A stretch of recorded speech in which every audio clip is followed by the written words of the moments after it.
A bad impression on the examiner. आप किसी एक ही टोन में बात कर रहे हो, उसके अंदर हाई और लोज़ नहीं हैं, तो वो एक चीज़ बहुत ज़्यादा ऑफ साउंड करता है। मुझे नहीं समझ आता कि मैं इसको कैसे बोलूँ। मेरे पास आइडियाज़ नहीं है, या फिर आइडियाज़ हैं, I don't have words. In addition वाले वर्ड्स ना यूज़ करना, जो कि हम राइटिंग में भी इस्तेमाल करने को सजेस्ट कर रहे होते हैं, वही चीज़ें जो है वो आप अपनी स्पीकिंग में भी इनकॉर्पोरेट कर सकते हो without any problem.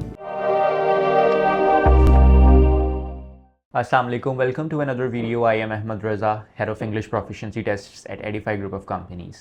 In this video, I'm going to talk about things you need to avoid in your IELTS speaking exam. Let's get started. But before moving to that, I just have an announcement. We are having an open house session on Saturday 21st of September from 1 to 5 p.m. in our Faisalabad head office. In this, you will get a chance to meet the representative of the British Council and also the Pearson. So you should come visit us.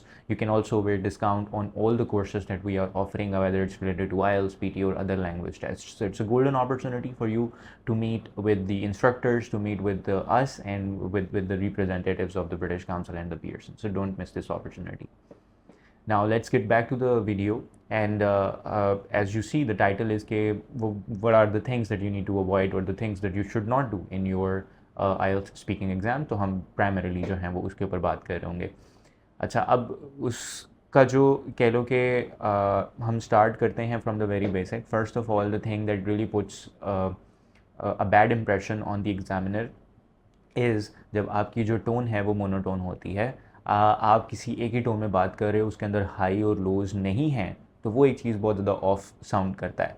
क्यों of sound करता है? क्योंकि उसमें ना ऐसा लगता है कि आपने इसको मेमोराइज़ किया हुआ है और आप कंटिन्यूसली याद करके बोलने की कोशिश कर रहे हो, जबकि वो आपके मुंह से जो है वो एडहॉक नहीं निकल रहा। आप फ़ौरन से सोच कर उसको अपने ज़ुबान में कन्वर्ट नहीं कर पा रहे हो ना, आप उसको मेमोराइज़ करके आए हुए हो। तो वो मेमोरी वाला जो रोट मेमोराइजेशन वाला एक एलिमेंट है ना, वो मोनोटोन से ज़ाहिर होता है। और वैसे भी जो मोनोटोन, आप किसी एक ही टोन में बात करो ना, हाई एंड लो के बगैर, तो वो ऐसा लगता है कि आप सबक सुना रहे हो, प्लस वो बोरिंग हो जाता है। मतलब कि उसके साथ इंगेज करना मुश्किल हो जाता है। कहीं ना कहीं बीच में एग्जामिनर डिस्ट्रैक्ट हो जाएगा, उसको पता भी नहीं होगा आप क्या बात कर रहे हो, and ultimately the examiner will going to perceive it as a bad response because he और she did not get what you really want to say, और वो कहीं ना कहीं और ही पहुंच गए थे। तो आपने कोशिश करनी है कि आप उनको इंगेज भी करो और उनके साथ इस तरह से कन्वर्सेशन करो कि वो कन्वर्सेशन लगे, वो सबक ना लगे। So that's the first thing that you need to avoid. Do not be monotone. Monotone का मतलब ये होता है कि आप एक ही टोन में बात कर रहे हो बगैर किसी सेंसेस के। जैसे अभी मैं बात कर रहा हूँ तो मैं हाथ भी हिला रहा हूँ, मैं कभी हाई लो कर रहा हूँ, कभी कुछ कर रहा हूँ। I have my non verbal communication in place as well. तो जब हम कोई किसी सबक को सुनाते हैं तो फिर हम एकदम बिल्कुल स्ट्रक होकर बैठ जाते हैं और फिर उसमें नॉन वर्बल का कोई चक्कर नहीं होता। तो that sounds really of, right? The second thing is not having a rich content. You should avoid that. Sometimes I've seen कि people have low content to speak about, और उसकी सबसे बड़ी वजह ये होती है कि because we people don't read, हमारा उतना रीडिंग का एक्सपोजर रह नहीं गया। और अब मैं ये नहीं सजेस्ट करूँगा इसके लिए कि आप जाकर एक जो जेनेरिक है वो सारी कैटेगरीज पढ़ना शुरू कर दो। इसका बड़ा आसान तरीक़ेकार ये हो सकता है कि आप कॉमन टॉपिक्स जो आ चुके हैं और जो कंटिन्यूसली रेपिटेटिव होते हैं, या फिर वो कॉमन आप कह लो कि कुछ कैटेगरीज जो कि रेपिटेटिव होती हैं, आप उनको जाकर देख लो और उन्हीं के रिस्पॉन्सेज अगर आप पढ़ लो या उनसे रिलेटेड चीज़ें आप पढ़ लो, एक दो ब्लॉग्स पढ़ लो, तो you will have a lot of content in your mind.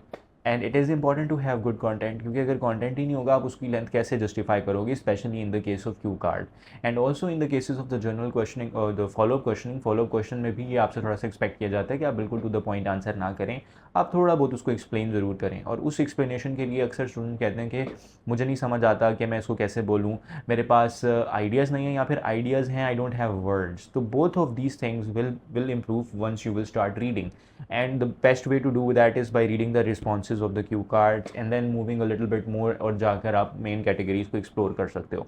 For instance हमें पता है कि जैसे बिल्डिंग्स एक इंपॉर्टेंट कैटेगरी है, इंफ्रास्ट्रक्चर से रिलेटेड बहुत ज़्यादा क्यू कार्ड्स आते हैं, तो you can read about that कि आप डिसाइड कर सकते हो कि मैंने पाकिस्तान में जो एक कोई ऐसी बिल्डिंग है जिसके बारे में मैंने रिस्पॉन्स तैयार करना है, तो I will just go and read about it कि उसमें क्या है, कितनी कैपेसिटी है और कब बनी थी, इस तरह की सारी चीज़ें, मतलब like part of a general knowledge, right? The more information that you will have about certain things, the more you will be able to talk about it. और जब आप ये सारा पढ़ रहे होगे तो obviously you will read about infrastructure और ब्लॉग्स, और आपको थोड़ा सा समझ आएगा कि पाकिस्तानी इंफ्रास्ट्रक्चर बेसिकली किस सेंस पे डेवलप्ड है, क्या है उसके अंदर, किस तरह से आप उसको एक्सप्लेन कर सकते हो, और फिर आप फॉलोअप क्वेश्चन के अंदर भी अच्छे जवाब दे सकते हो whence you have good content. So read as much as you can in order to improve that. The third thing that you should not do is avoid that you should not repeat your words over and over again. अक्सर ऐसा होता है कि because of the lack of vocabulary we keep on repeating the similar words. For instance and जो है वो बार बार repeat कर देना, कहीं पर फर्दर मोर या फिर मोर ओवर या फिर हाउएवर या फिर इन एडिशन वाले वर्ड्स ना यूज़ करना, जो कि हम राइटिंग में भी इस्तेमाल करने को सजेस्ट कर रहे होते हैं, वही चीज़ें जो है वो आप अपनी स्पीकिंग में भी इनकॉर्पोरेट कर सकते हो without any problem. In fact it will give a good impression.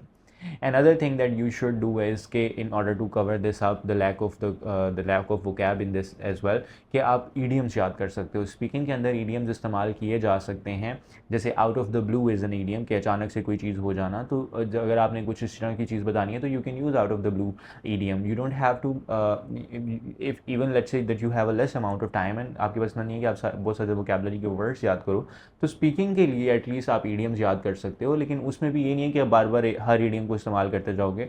Certain places पे आपने उसको इस्तेमाल करना होगा, और पूरी स्पीकिंग के अंदर कोई 4 से 5 अगर आप या 3 यूज़ कर लेते हो तो that would be like nice, it will give a good impression. जहाँ पर आपको लगे कि I am struggling but with the lack of expression for the words, मुझे समझ नहीं आ रहा कि इस चीज़ को मैं कैसे एक्सप्लेन करूँ, तो maybe in replacing that with an idiom would be smarter thing to do. तो एक एग्जॉस्टिव लिस्ट जो है वो आपको मिल जाती है, जो एडिफाई की आइल्स की बुक है, उसमें हमने वोकैब के साथ साथ ईडियम्स की एक लिस्ट भी प्रोवाइड की हुई है. आप वो ख़रीद सकते हो. It's not that expensive. उसके अंदर सारे क्यू कार्ड्स भी हैं और you can prepare from that. अगर वो सारे आप ईडियम्स भी याद कर लो, वो 20-25 हैं, और अगर आप वो भी याद कर लेते हो तो I think they are more than enough for your speaking. And last thing is that not giving the appropriate length of the answer.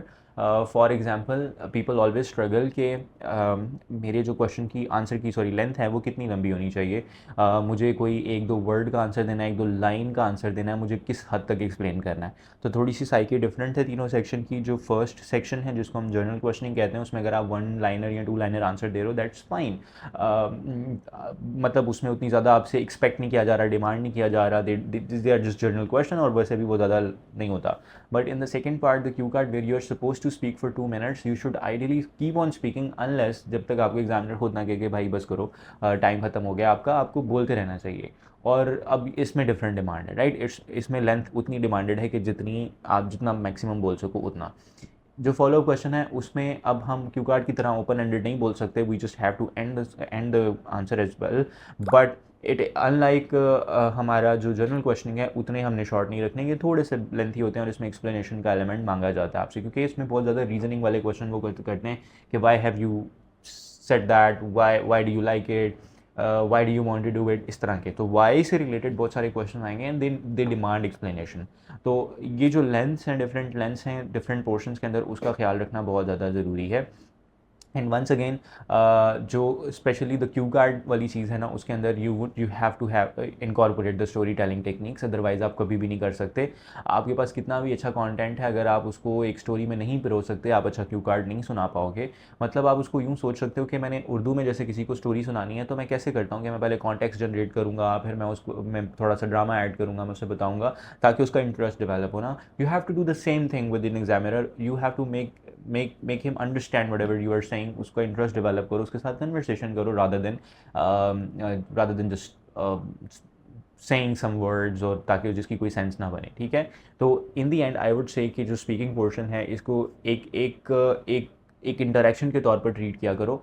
इसको यूँ समझो कि you are going to share your ideas, you are going to share your opinions, और वो आपसे question पूछेंगे, and it's sort of like an interview where you just have to tell them a lot about yourself. तो just be open with that, और इस तरह से चीज़ें पढ़नी शुरू करो, सैम्पल रिस्पॉन्सेज पढ़ो, तो तुम अच्छे से प्रिपेयर कर सकते हो। अभी रिसेंटली मैंने एक वीडियो बनाई थी कि जो कॉमन टॉपिक्स हैं जो कि रिपीटेडली आ रहे हैं सितंबर में, जो आ सकते हैं और जो अगस्त में आ चुके हैं, आप वो वीडियो भी देख सकते हो और उसके लिहाज से आप अपने सारे रिस्पॉन्सेज को पढ़ना शुरू कर सकते हो और अपने रिस्पॉन्सेज तैयार कर सकते हो। अगर आपको आइल्स की बुक या पीटी की बुक चाहिए तो उसके लिए नीचे जो डिस्क्रिप्शन में दिया गया नंबर है, वो मेरी टीममेट का नंबर है, आप उनको रब्ता कर सकते हो डायरेक्टली व्हाट्सएप के ऊपर।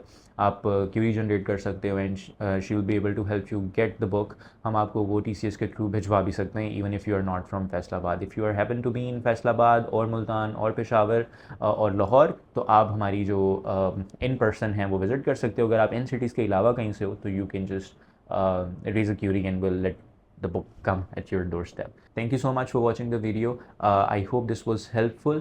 If you want to know more about any of the language tests, you have to reach out to Verify Group of Companies. This is Ahmed Raza signing out.